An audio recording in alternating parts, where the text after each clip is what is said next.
Bienvenue sur l'histoire de la Seconde Guerre mondiale.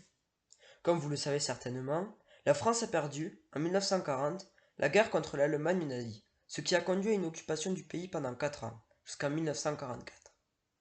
Mais savez-vous que la France a mené une bataille pendant 6 semaines contre l'Allemagne? Entre victoire et défaite, je vous propose de découvrir aujourd'hui la fabuleuse histoire de la bataille de France, qui dura du 10 mai 1940 au 22 juin de la même année. Il faut savoir qu'en 1940, la France était surtout basée sur une stratégie défensive, retranchée derrière la ligne Maginot, un immense système de fortifications construit dans les années 30 long de la frontière allemande par le ministre de la Guerre, André Maginot. L'objectif de l'état-major français était de repousser les offensives allemandes jusqu'à ce que celles-ci soient assez affaiblies pour que l'armée française puisse lancer une offensive d'envergure. Mais une offensive de la sorte n'aurait pu être possible qu'en 1941-1942. Après la guerre en Pologne, la Wehrmacht, donc l'armée de terre allemande, est de plus en plus puissante. Hitler a donc poussé ses officiers à étendre la guerre, contre l'avis de l'OKH, le haut commandement de l'armée de terre allemande. Cela lui vaudra de violentes critiques et entraîna une tentative de putsch. Mais Hitler réussira à imposer ses idées. Le plan Fallgelb, le plan jaune, est mis au point, malgré de nombreuses critiques. Il résulte des idées de von Manstein et d'Hitler. Il faudra 3 groupes d'armées au sud, les GAC, de Bâle jusqu'à Palatina, qui doivent fixer les forces alliées puis attaquer ultérieurement afin d'exploiter la victoire. Le GAA, au sud de la ligne Meuse-Sambre, est le fer de lance de l'attaque avec 7 divisions de panzer. Il lui faudra traverser la Meuse entre Dinant et Sedan, puis aller jusqu'à l'embouchure de la Somme, avec son flanc gauche protégé. La pointe, constituée d'unités mécanisées, prendra ainsi en revers les fortifications françaises. Une armée de ce groupe doit aller jusqu'au secteur Liège ou Falise afin d'encercler Liège par le sud, puis franchir la Meuse à Fumay et poursuivre à l'ouest. Les armées alliées seront alors encerclées par le groupe A et détruites. La 13e armée du groupe B doit aussi occuper les Pays-Bas pour éviter une jonction des Belges, des Franco-Britanniques et des Hollandais. La Luftwaffe doit soutenir l'armée de terre, dont un tiers est chargé d'assurer la protection de l'ouest du Reich. La marine doit assurer le siège de la Grande-Bretagne, le soutien des troupes au sol et le blocage des transports alliés. Le 10 mai 1940, la Wehrmacht entre en Hollande tandis que la Luftwaffe bombarde les aéroports et lâche des parachutistes. Désormais, le plan Manstein accroît l'importance du centre allemand au détriment de l'aile droite, qui entrera en Belgique du Nord et en Hollande. Le GA Centre doit percer les défenses de la Meuse pour pousser vers Abbeville et l'estuaire de la Somme. Le but est d'isoler les forces françaises qui se seraient avancées en Belgique. Enfin, le flanc sud a pour but de fixer les armées du Rhin et les défenseurs de la ligne Maginot. Le plan est néanmoins assez dangereux. En effet, faire pénétrer rapidement d'importantes formations blindées par les Ardennes, puis s'engager en plein dispositif français sans protection des flancs, est assez audacieux.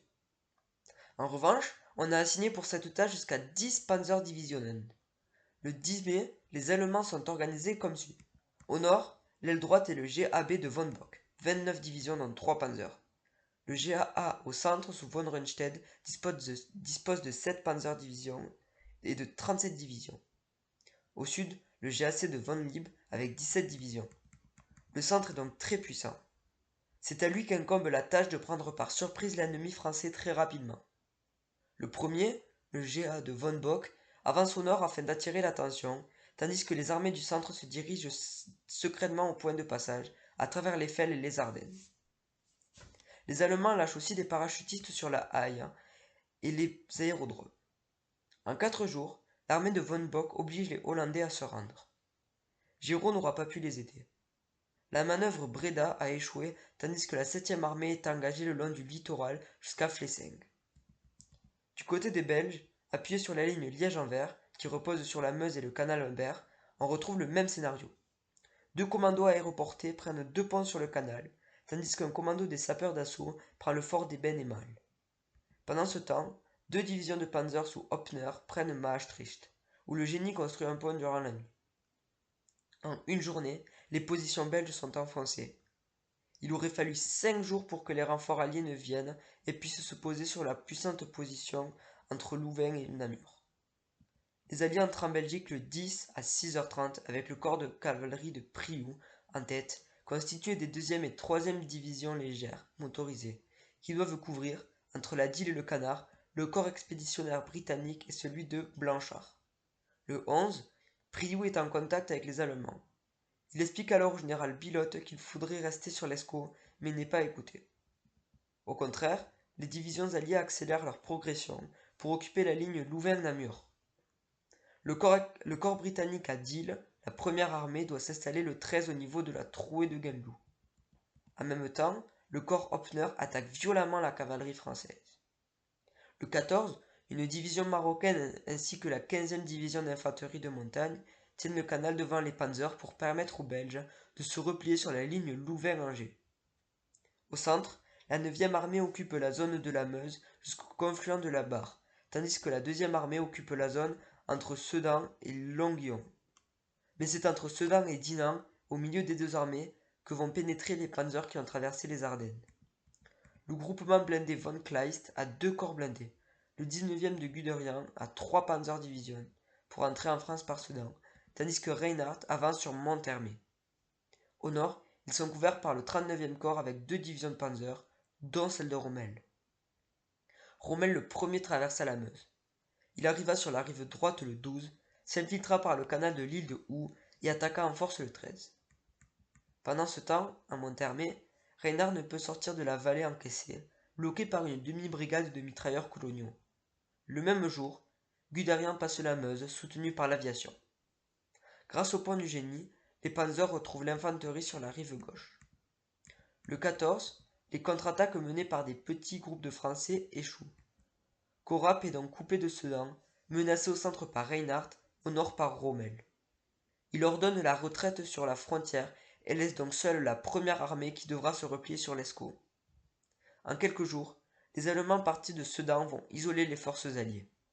En 5 jours, Guderian arrive à Abbeville et la baie de la Somme, ce qui impressionne Hitler lui-même. Saint-Omer est atteinte par Reinhardt le 24, tandis que Hoth déborde à Arras le 23. Mais l'infanterie motorisée a du mal à suivre ce rythme.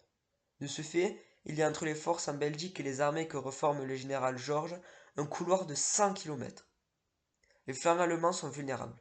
De Gaulle essaya de contre-attaquer sur ces derniers le 20 mai avec la 4e division cuirassée, les 2e et 3e divisions de panzer. Le 19, Gamelin réfléchit à une manœuvre en tenaille depuis Arras et la Somme pour couper le couloir à son point le plus large. Il est alors, le jour même, démis de ses fonctions au profit de Weygand. Il reprend l'idée et ordonne au GA1 de marcher au sud, tandis que la 7e armée ferait route au sud. Mais le temps joue contre les Français et il est bien trop tard pour éviter l'encerclement. Le 25, Lord Gort propose un repli sur Dunkerque, alors que l'armée belge est violemment prise à partie. Weygand suit cet ordre alors que le groupement Molinier, encerclé dans l'île, ne capitulera avec les honneurs que le 1er juin. À Dunkerque, 220 000 Britanniques et 100 000 Français embarquent, mais sur les plages se trouvent 1 million de prisonniers et des tonnes de matériel. Après le 20 mai, la situation devient de plus en plus critique pour les Français. En revanche, les divisions Panzer, qui ont coupé les communications alliées des armées du Nord, ont avancé les flancs à découvert. Les troupes d'exploitation sont toujours au niveau de la Sambre. L'OKH craint d'ailleurs une nouvelle bataille de la Marne. En effet, il suffirait aux armées du Nord de percer vers le sud et des armées de la Somme vers le nord. Cette double offensive permettrait de priver les panzers de ravitaillement. Gamelin prévoyait des plans en ce sens, mais est limogé le 19 mai et remplacé par Weygand. Il faudra 3 jours à ce dernier pour mettre au point un autre plan du même type. Le 24, il faudra combler la brèche au niveau de Bapaume, ce qui signifie que dans le même temps, le front restera statique. Le 21 mai, le commandant du corps expéditionnaire britannique, Gort, essaie de rétablir les communications avec les lignes françaises de la Somme, qui se trouvent à 40 km, dans une offensive par Arras. Il dispose pour ce faire de 2 divisions et d'une brigade blindée. Rapidement, la situation de la 7e Panzer est critique, et les chars allemands doivent faire demi-tour. Mais du fait du manque de blindés et puisque l'opération de soulagement de Weygand était relativement faible, l'ultime chance de victoire s'évanouissait. Plus le temps passe, plus le plan français devient impossible à réaliser. Le dispositif allemand se constitue et se renforce au fil des jours. De la même façon, le réduit français se rétrécit. En effet, les 9e divisions de Panzer attaquent au sud un cercle concentrique, tandis que le groupe von Bock progresse en Belgique. 46 divisions alliées sont encerclées, soit 1 million d'hommes. À cela s'ajoute 1 million de réfugiés. Boulogne est aux mains des Allemands le 24 mai, tandis que le flanc du GA1 est découvert. Les Français tiennent les deux extrémités du front au sud. Le groupe de la première armée est comprimé au sud-est de l'île. À l'ouest, le littoral est défendu par deux divisions de série B, 60e et 68e division d'infanterie. Là réside la clé du dispositif français. Si ce point s'effondre, l'encerclement sera total, dit Michel et Battisti. Gort se rend alors compte que le plan Weygand n'est plus qu'une utopie. Les troupes britanniques sont à demi-ration, avec 10 jours de munitions pour l'artillerie. Il faut se rendre, soit trouver une solution rapide. Le 24 mai, le War Office anglais ordonne le retrait du matériel lourd à partir du Havre. Gort décide en parallèle de retirer ses troupes au nord d'Arras. De ce fait, Weygand ne peut plus exécuter son plan d'offensive. Gort organise une défense en hérisson le long des cours d'eau du nord. Le 25, il ordonne le retrait sur Dunkerque. Le 27, le War Office ordonne le retrait par voie maritime. Les Anglais avaient songé à cette possibilité très tôt et commençaient à organiser cela dès le 19 mai. Churchill avait approuvé un plan consistant à réunir un grand nombre de navires de toute taille vers les ports français. Au départ, il fallait déplacer des troupes dans le cadre de la contre-offensive. L'amiral Bertram Ramsay avait alors réquisitionné une flotte de 126 navires. Le 26 mai à 18h57 commence l'opération Dynamo, qui paraît alors n'avoir aucune chance. On prévoit 45 000 hommes en 2 jours, mais il n'y en aura le premier jour que 7 669. Le second, le chiffre est porté à 17 804, mais cela reste très inférieur aux prévisions les plus pessimistes. De plus, les Allemands sont encore présents. Même si les forces de surface n'interviendront pas, les sous-marins U-Boot et les S-Boot, les Schnellboot, feront des sorties. Mais ce sera la Luftwaffe qui portera l'effort principal. En effet, le 27 mai, 30 000 tonnes de bombes incendiaires seront larguées sur la ville. Les Stukas s'acharneront sur les navires. Les soldats embarquants seront mitraillés. Les opérations de jour seront rapidement annulées. Enfin, les Allemands largueront des mines magnétiques. Les Anglais ne seront pas en reste et les Spitfire et Hurricane abattront 133 avions allemands. Heureusement pour les Alliés, la mer d'huile favorisera l'opération qui durera 9 jours et le plafond relativement bas gênera les mouvements de la Luftwaffe. Deuxième élément, les Panzers se sont arrêtés. Depuis le 24 mai, la ligne Lens-Air-Gravelines n'a été traversée par aucun char. Cette inaction est le résultat d'un ordre direct de Hitler, tandis que les officiers supérieurs allemands voudraient détruire les armées alliées. On ne sait pas vraiment ce qui a motivé cet ordre. Peut-être Hitler a-t-il voulu ménager les Anglais pour leur éviter une humiliation.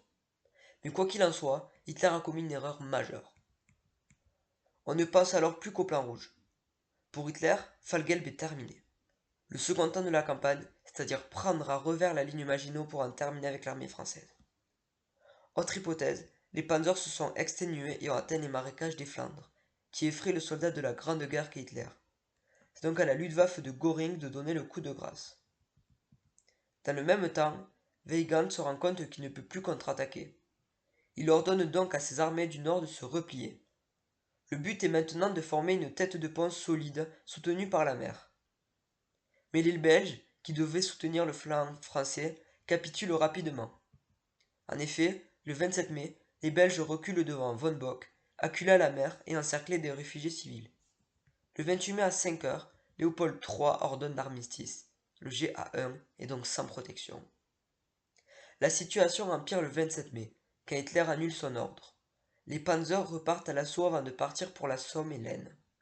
Ils ne sont alors plus qu'à 8 km de Dunkerque et pilonnent la ville avec leur artillerie. La position alliée s'étend sur plus de 100 km de profondeur pour 40 km maximum de largeur. Petit à petit, les Allemands continuent à avancer et menacent de couper les Alliés de la mer. Le 29 mai, Weygand ordonne le reprise général et abandonne l'idée d'une tête de pont. Mais c'est trop tard. Même si von Bock exploite mal la capitulation belge, et même si les Allemands hésitent, la chute de Cassel entraîne le repli, contre l'avis de Weygand, des Anglais. De ce fait, les Anglais abandonnent l'arrière-garde française. Le 28 mai, d'ailleurs, 6 divisions de la première armée sont encerclées près de Lille. Elles se rendront le 31 mai après une lutte féroce, ce qui donne un répit à Dunkerque. Le général Wagner offre tous les honneurs militaires au général Moulinier, chef de ces divisions françaises. La réponse de Berlin ne se fera pas attendre et Wagner sera limogé. Le 30 mai au soir, les derniers Anglais ont rejoint la tête de pont, encombrés de matériel abandonné. Mais la Luftwaffe ne parvient pas à stopper l'opération Dynamo. Peu à peu, les évacuations deviendront plus importantes. Le 29 partiront 47 310 hommes, 53 823 le 30, puis 68 014 le 31. Ils seront débarqués à Douvres. Pour ce faire, les Britanniques usent d'une logistique impressionnante. Il existe aussi d'autres points d'évacuation à l'est de Dunkerque. La Royal Navy fait appel à toutes les embarcations disponibles et à tous les hommes, pêcheurs, retraités. De plus, 300 navires de guerre et de commerce français participent activement à l'opération.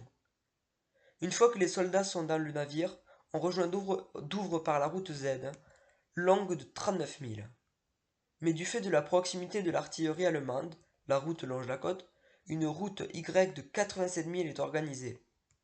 Cette fois, ce sont les S-Boot, patrouilleurs lance-torpilles, qui rendent dangereux ce point de passage. Après le 29 mai, une route X de 55 milles est draguée et sécurisée. Le 31 mai, 165 000 soldats seront évacués, mais seulement 15 000 Français. En effet, les soldats français sont refoulés, voire jetés à la mer. Le même jour se tient une rencontre à Paris entre Churchill, Weygand et Reynaud. Pour le premier, la France est virtuellement vaincue. Les propos sont en revanche pleins de générosité. Churchill, par exemple, insiste pour que les Français embarquent les premiers et que les Anglais assurent la défense. Mais il est vrai que le 1er juin, 35 013 Français sont évacués avec 29 416 Anglais. Falgate, commandant des troupes de défense du périmètre de Dunkerque, se bat avec acharnement et bravoure. Mais vite on se rend compte que ce sont les Français qui sont la dernière ligne de défense. À 3 contre 1, les Français résistent et même si les Allemands progressent, ils ne percent pas. Entre le 3 et le 4 juin, l'arrière-garde française est embarquée, tandis que les Allemands pénètrent dans les faubourgs de Rosendael. L'organisation anglaise est une fois de plus exemplaire. Les navires doivent aller si vite qu'ils ne jettent pas d'amarre. À 3h30, le dernier navire apparaît. Ainsi, même si 30 000 Français n'ont pas été évacués et sont restés sur la plage, 342 618 Franco-Anglais auront été sauvés, donc un tiers des Français. Mais les pertes ont été lourdes. 2% des soldats embarqués ont été tués, 250 navires coulés, donc sur 860, dont 6 destroyers sur 39, 5 torpilleurs et 2 contre-torpilleurs français. Dunkerque est un exploit de logistique et de courage, mais 3 armées françaises ont été détruites, tout comme l'armée belge et le corps expéditionnaire anglais. En chiffres, les Alliés ont perdu 1 200 000 hommes, dont beaucoup de prisonniers, tandis que les Allemands comptent 10 255 tués, 8 543 prisonniers et 42 523 blessés. Pour finir, entre le 4 et le 25 juin, au cours de l'opération aériale, 191 900 personnes seront évacuées de France pour échapper aux Allemands. Cela démontre l'importance du contrôle de la mer. Mais pendant ce temps, la France agonise. Au 5 juin, Rommel, donc avec la 7e Panzer, se retrouve dans la région de Flixécourt et Bourdon, au nord du canal de la Somme. Les 19 et 20 mai, tous les ponts, d'Amiens à la mer, ont été détruits, sauf 2 ponts de chemin de fer, oubliés par les démolisseurs, qui se trouvent dans le secteur de Rommel. Ce dernier ordonne d'enlever les rails pour laisser passer ses chars. En face, des soldats sénégalais. Les Allemands qui travaillent sont hors de vue des coloniaux. Les défenseurs n'ont pour se défendre qu'un canon AC de 25 mm. Mais ils tiennent. Même si les panzers percent au sud, dans une vallée morte, Angest, point d'appui principal des Sénégalais, tient toujours. L'attaque d'un bataillon blindé échoue du fait du terrain, les moteurs calant. Mais Rommel envoie vite des automoteurs de 150 mm pour préparer une attaque d'infanterie. À la fin de la matinée, la ville est investie. Les panzers attaquent alors vers le sud, débouchant sur le plateau qui va de la Somme à la Seine. Ils sont accueillis par l'artillerie lourde française et par des Sénégalais cachés dans les bosquets. Le point de Quesnoy-sur-Irène a été solidement fortifié. Il faudra attendre l'arrivée des Panzer IV pour le réduire. Le 6 juin, durant la nuit, les Français ont contre-attaqué avec des chars, détruisant une batterie de 88. Mais à partir de 10 heures, Rommel avance déployé sur 10 km et pour fond de 20. La 10e armée du général Altmaier est coupée en deux, la ligne Weygand est percée. Les Français se rendent alors réellement compte qu'ils n'ont plus aucune chance de boucher la faille. Le 7 juin, Rommel entre en Normandie, et seule la rivière Andelle le coupe de Rouen. Mais cette ligne est défendue par des éléments franco-britanniques. La 7e Panzer échoue d'abord à Siggy, mais le 8 juin, perce et fonce sur Rouen. Rommel tombe sur une colonne blindée britannique, mais le soir, il n'est plus qu'à 8 km de la ville. Rommel décide alors de capturer 2 ponts sur la Seine, en fonçant sur Elbeuf. Les paysans qui les voient passer les prennent pour des Anglais, et les acclament puisque les Allemands ne pourraient pas être déjà là. Le bataillon de motocyclistes de la division est envoyé pour capturer les ponts. Puis, Rommel perd tout contact avec eux. Il se rend sur place et se rend compte qu'ils n'ont toujours pas attaqué. Alors qu'il leur réitère sur ordre de prendre les ponts, ces derniers sont détruits. Le 25e régiment Panzer se dirige alors vers Beauce, tandis que Rouen est prise par la 5e Panzer. Rommel prépare ensuite une offensive contre le 9e corps d'armée française et la 51e division britannique. La chute de Rouen a rendu leur position très risquée. Ils manquent d'être encerclés et leur seule chance de salut résidait à une retraite de 100 km vers le Havre. Et Rommel est bien décidé à leur couper. Élément décisif, les Alliés progressent de 20 km par jour alors que Rommel avance à 40 km par heure. Le 10 au matin, les engins de reconnaissance allemands sont en vue de la Manche, aux petites dalles, encerclant 50 000 soldats alliés. La solution pour les généraux Hiller et Fortune résiderait à un réembarquement.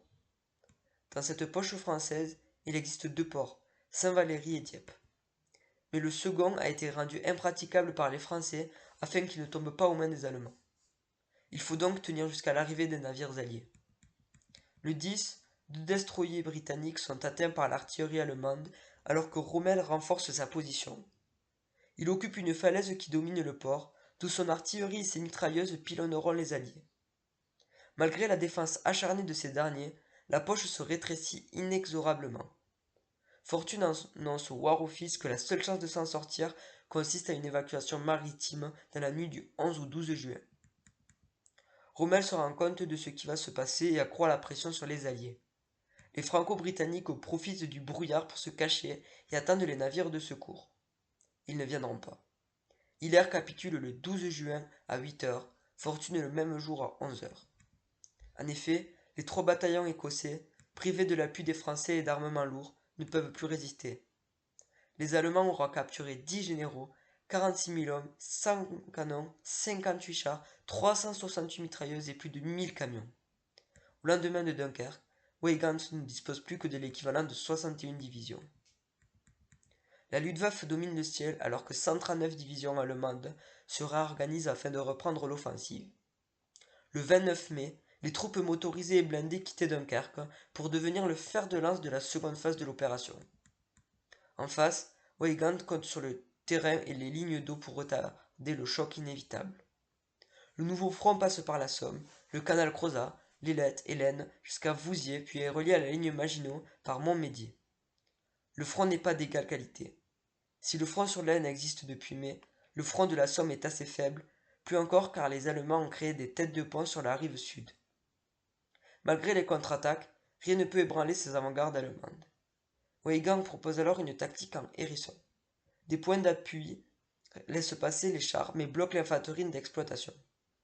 Début juin, c'est ce qui se met en place alors que les généraux en chef essaient de reconstituer 2 groupements blindés autour des 1ère et 3e divisions cuirassées. Il faudrait disposer de troupes pouvant attaquer sur les flancs les colonnes de panzer. L'offensive reprit le 5 juin. À ce moment, l'organisation de l'armée allemande a été modifiée. L'armée du Rhin passe à 24 divisions. Le GAB de von Bock qui devra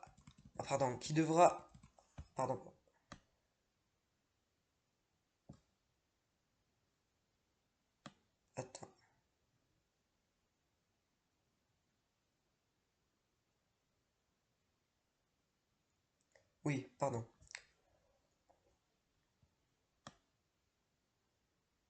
Pardon.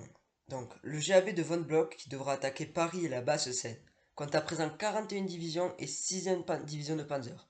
Et le GAA de Von Rundstedt, qui doit prendre à revers la ligne Maginot, se voit attribuer 41 divisions et 4 divisions de Panzer. Au jour fixé pour lancer l'offensive, le GAB attaque le GA3, 20 divisions. Mais si la 7e armée du général Frère résiste, la 10e armée est enfoncée par Hoth dès le 6 juin. Le 9, Rommel atteint la Seine. Manstein, avec son 18e corps d'infanterie motorisé, fait tout aussi vite. Le 9 toujours, le GAA attaque. La 12e armée est bloquée par Delattre de Tassigny et oubliée entre l'Argonne et Rethel. Mais à l'ouest de Rethel, la division de panzer de Guderian crée une tête de pont. Le groupement blinde des buissons contre-attaque et ralentit un moment l'avancée allemande. Mais à l'ouest, le front s'écroule. Le 10, l'armée allemande atteint la Meuse. De ce fait, la ligne de l'Aisne doit être reculée en direction des monts de Champagne. À partir du 10 juin, la guerre est virtuellement terminée. L'armée française est en retraite sur toute la largeur du territoire, sans réserve. Toutes les divisions sont désorganisées et mélangées à des milliers de réfugiés. Le 12 juin, Weygand annonce au Conseil des ministres que la guerre est perdue et que la cessation des hostilités s'impose. En réalité, le GA2, malgré des prélèvements, constitue encore un ensemble homogène et le front italien tient pied à pied. Mais l'avance allemande est très rapide dans toutes les directions. Hoth force la Basse-Seine le 13 juin. Le même jour, von Kleist déborde Paris et prend les ponts de Nogent et de Romilly. Le 14, la ville ouverte de Paris est occupée. Hoth prend la route de la Bretagne et de Cherbourg, où les Anglais rembarquent le 18, juste avant que la garnison ne se rende le 19. Plus à l'est, la 12e armée et Guderian avancent également très vite. Chaumont est prise le 14, Besançon et Vesoul le 16, la frontière suisse le 17. Le GA2 est isolé dans les Vosges, attaqué par le GAC depuis la Sarre et le Rhin, le 14. Au centre, mis à part le cas de la résistance des ponts de Saumur, la Seine et la Loire sont rapidement franchis. Pétain devient alors président du Conseil, après la démission de Paul Reynaud. Il débute les négociations le 17. Le 21, à Redonde, une délégation française prend connaissance des conditions d'armistice. Elle sera signée le lendemain. Le GA2 a tenu jusqu'au dernier moment. Les garnisons de la ligne Maginot ne déposeront les armes que début juillet. Dans les Alpes et sur l'Isère, la 6e armée du général Orly se bat jusqu'au 25, moment où les Italiens et les Allemands la prennent à revers. Début juin 1940, la France est désorganisée et sur le point d'être vaincue. Il n'y aura pas de nouvelle bataille de la Marne. Les milliers d'actes héroïques ne compensent pas les pertes énormes. Le 16 juin, Reynaud démissionne, espérant peut-être que Lebrun, président de la République, le rappelle dans un nouveau cabinet dont seraient éliminés tous les partisans d'un arrêt de combat. Mais c'est Pétain qui fut appelé. Ce dernier fit tout pour communiquer avec l'Allemagne et l'Italie. Le 17, Pétain annonce à la radio: l'heure est venue de cesser le combat. Cette phrase a fait sensation car sous-entendait que des milliers de soldats étaient morts pour rien. Il y avait alors trois solutions: l'armistice qui engageait le gouvernement, la capitulation de l'armée, punie de mort par le code militaire français car déshonorante, et la continuation de la guerre avec les colonies et la marine. La seconde alternative était impensable. Un accord franco-britannique du 28 mars 1940 avait fixé que les deux pays ne pourraient conclure ni armistice ni paix séparée.